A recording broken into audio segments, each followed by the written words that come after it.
एक और आंकड़ा रख रही हूं सर आपके सामने। आईसीआरए के नंबर्स हैं, आंकड़ों के हिसाब से सेक्टोरल और थीमेटिक फंड्स पिछले साल इसी महीने की अगर हम बात करें, यानी अप्रैल के आसपास की बात करेंगे, क्योंकि मई का महीना तो अभी आंकड़े आए नहीं है उसके, अप्रैल के महीने की अगर हम बात करें तो उसके कंपैरिजन में इस साल सेम अप्रैल में 88% तक गिर चुके हैं। थीमेटिक और सेक्टोरल फंड्स की मैं बात कर रही हूं, ठीक है। अब सवाल ये कि क्या थीमेटिक फंड्स में निवेश सही रणनीति नहीं है? आखिर क्यों निवेशक थोड़े से कॉशियस हो गए हैं थीमेटिक फंड्स को लेकर के? और जिन लोगों ने ऑलरेडी निवेश कर रखा है, क्या उन्होंने कोई गलती कर दी है, नहीं करना चाहिए था? देखिए, आपके शो पे हम बहुत समय से आ रहे हैं और हमने कुछ कुछ समय ये भी कहा है कि थीमेटिक फंड जो है ज्यादा होता है, क्योंकि स्वाभाविक है कि वो एक सेक्टर में निवेश करते हैं, एक एक एक पर्टिकुलर थीम में निवेश करते हैं, तो रिस्क हमेशा ज्यादा होगा, राइट। तो थीमेटिक फंड्स, ऐसा नहीं है कि थीमेटिक फंड्स में निवेश नहीं करना चाहिए। थीमेटिक फंड्स में आप निवेश करें जब आपका एक पोर्टफोलियो एक हद तक, थोड़ा सा स्टेबल पोर्टफोलियो एक डिसेंट अमाउंट तक पहुंच जाए, और फिर एडिशनल पैसे पे अगर आपकी रिस्क लेने की क्षमता ज्यादा है, तब आप सेक्टोरल इन्वेस्टमेंट अगर करें, तो वो आपको ओवरऑल एटलीस्ट वो रिस्क पर्सपेक्टिव से थोड़ा सा रिस्क कम हो जाएगा, क्योंकि आपका एक स्टेबल डाइवर्सिफाइड पोर्टफोलियो है और आपके पास जो एडिशनल पैसा है उसमें आपने सेक्टोरल फंड में इन्वेस्ट किया है, राइट। और जिस जिस तरीके का फिलहाल अगर हम बात करें, तो जिस तरह से जिस तरीके का एनवायरनमेंट है, बहुत सारे सेक्टर्स के लिए थोड़ा सा चैलेंज पहले से बना हुआ था और थोड़ा सा चैलेंजिंग हो जाएगा, राइट। तो ये सारी चीजों को देखकर अगर आप हम देखें, तो सेक्टोरल फंड जो है ज्यादा साइक्लिक हो जाएंगे, राइट। उनका परफॉर्मेंस जो है वो डिपेंडेंट, काफी डिपेंडेंट है कि एनवायरनमेंट कैसा है उस पर्टिकुलर सेक्टर के लिए, राइट।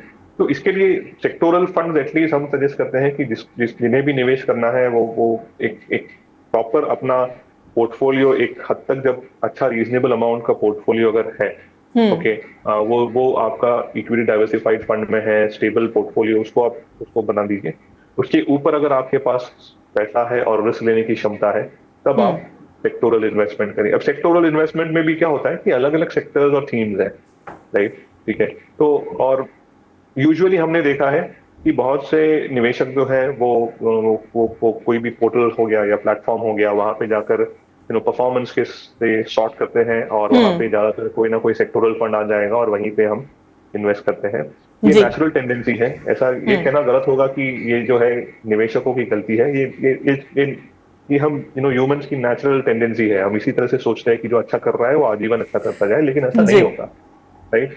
ओके, सो तो सेक्टोरल फंड्स में हमें ये ध्यान देना है कि अगर हमने किसी सेक्टर में निवेश किया है, तो पहले तो हम उस सेक्टर को अच्छी तरह से समझे कि उसका क्या है, राइट, ठीक है। जैसे बीच में एक ट्रेंड आया जब सभी को पीएसयू में इन्वेस्ट करना था, ठीक है, फिर आया डिफेंस, ओके, बहुत पहले था फार्मा, आईटी, ये सब चलते रहेंगे। और ऐसा नहीं है कि इनमें कंपनीज जो है वो बुरी है।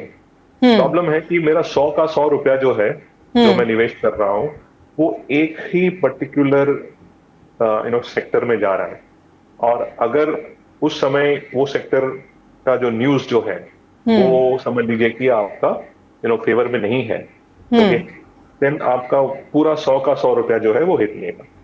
इसलिए डाइवर्सिफाइड रणनीति हमेशा अच्छी होती है, जहां पे सब सेक्टर्स में थोड़ा थोड़ा पैसा हो, ओके, और उसके हिसाब से आप आगे बढ़े। ठीक है, तो फिर एक आइडियल एलोकेशन थीमेटिक फंड्स का क्या होना चाहिए किसी के पोर्टफोलियो में? देखिए, बाय डिफॉल्ट एटलीस्ट हो सकता है कि हम थोड़े कंजर्वेटिव है नेचर में, ठीक है, लेकिन बाय डिफॉल्ट आपको थीमेटिक फंड की जरूरत है नहीं, ओके। आपका पैसा जो है, जब आप डाइवर्सिफाइड इक्विटी फंड में डालते हो, तो 100 रुपया जो है अलग अलग सेक्टर्स में निवेश हो जाता है। आप फंड मैनेजर्स अगर आपने अच्छे चुने हैं, तो फंड मैनेजर्स अपने स्किल और अपनी टीम के स्किल के अनुसार प्रॉपर सेक्टर्स में निवेश करेंगे जहां पे उनको अपॉर्चुनिटी नजर आ रही है। तो बाय डिफॉल्ट आपका पैसा जो है वो डाइवर्सिफाइड हो चुका है, वेल डाइवर्सिफाइड हो चुका है। और अगर आपको थीमेटिक अगर करना भी है, ओके, तो हम एटलीस्ट पुट फॉरवर्ड करेंगे कि अराउंड ओवरऑल अगर 100 रुपए आप हर महीने एसआईपी कर रहे हैं, तो 5 या 10 रुपए अगर आपको चाहिए, अगर आपको रिस्क लेने की क्षमता है, तो आप थीमेटिक फंड्स में निवेश करें, ओके। प्रॉब्लम ये हो जाता है कि आप कहाँ कहाँ करेंगे, राइट। अभी आपको अगर 10% एलोकेशन थीमेटिक फंड में हो गया, 15 15% समझ लीजिए आपने स्मॉल कैप में निवेश कर लिया, राइट, 15-20% जो है आपने मिड कैप में निवेश कर दिया, तो ऑलमोस्ट 50% में आपका रिस्क जो है वो बढ़ जाता है, जी। राइट। ठीक है, तो आप अपने रिस्क एपेटाइट के अनुसार एटलीस्ट ये सोच सकते हैं। और जरूरी नहीं है कि हर एक निवेशक के पास कोई थीमेटिक फंड होना चाहिए। जिनकी रिस्क लेने की क्षमता ज्यादा है, जो ये अभी अगर जैसे आपने ये डेटा कहा, राइट, ऐसे डेटा में वो निवेशक जो जो पैनिक ना हो, ओके, जो नर्वस ना हो अपने थीमेटिक फंड्स को देखकर, ठीक है, ठीक है, वो बिल्कुल उसमें आप निवेश कर सकते हैं, राइट। नहीं तो अगर आप इससे ऐसे एनवायरनमेंट को देखकर अगर एक पर्टिकुलर थीम में निवेश करके अगर आपका पोर्टफोलियो जो है बहुत नेगेटिव में जा रहा है और आप पैनिक करके वहां से निकल जाएं, तो बेसिकली आप जो लॉस आज आपको दिख रहा है उसको रियलाइज कर रहे हो, उसको बुक कर रहे हो।